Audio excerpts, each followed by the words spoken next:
मुंबई की भीड़ भाड़ वाली गलियों में, जहां सपने अक्सर अंतहीन ट्रैफिक से लाउदर होते हैं, एक सीधी वर्षी लड़का रोहन रहता था। रोहन के पास अपना कमरा नहीं था, उसके पास अपना टेबल भी नहीं था। उसका घर धारावी के दिल में एक छोटे से कमरे की जगह थी, जो उसके परिवार के साथ साझा किया गया था। उसके पिता एक ऑटो रिक्शा चलाते थे, 56 घंटे एक दिन, और उसकी माँ अपने पड़ोसियों के लिए कपड़े सीती। लेकिन रोहन का एक सपना था, एक सपना जो विशाल शहर से भी बड़ा था। वह IAS अधिकारी बनना चाहता था, न तो प्रसिद्धि के लिए, न ही पैसे के लिए, बल्कि इसलिए कि उसने जब वह सिर्फ 8 साल का था, एक सरकारी अधिकारी को अपने पड़ोस में एक बिल्डर को अवैध रूप से घरों को गिराने से रोकते देखा।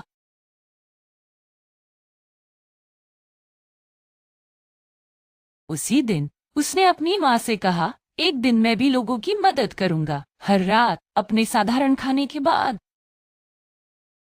जब छोटा घर उसके लिए ध्यान केंद्रित करने के लिए बहुत शोर और तंग हो जाता था, रोहन अपने पुरानी किताबें उठाता और एक पीली झिलमिलाती स्ट्रीट लाइट के नीचे सड़क के कोने पर चला जाता। वह अपने अध्ययन की अपनी दुनिया बनाता।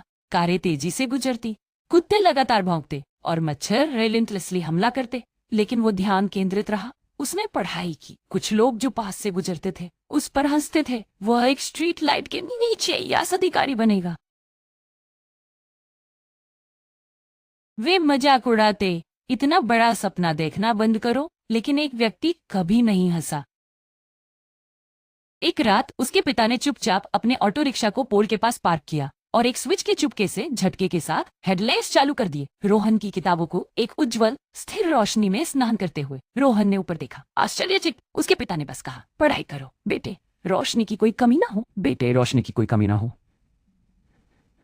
बेटे। फिर मोड़ आया। 3 छुट्टियों के बाद एक शाम एक प्रचंड मानसून की बारिश ने मुंबई की सड़कों को बाढ़ में डुबो दिया। पानी उनके घर में सीपेद हो गया।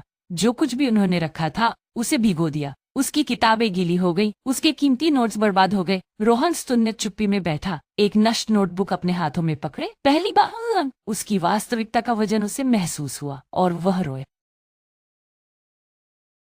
शायद ये मेरे लिए बहुत बड़ा है, उसने हार मानते हुए फुसफुसाया। उसकी माँ आई और उसके सिर पर एक नरम हाथ रखा।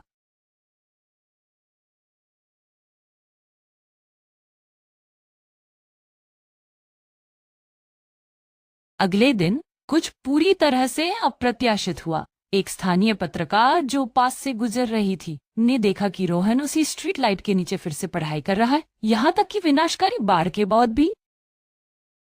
रुचि से उसने अपने फोन पर उसका एक छोटा वीडियो रिकॉर्ड किया और इसे ऑनलाइन अपलोड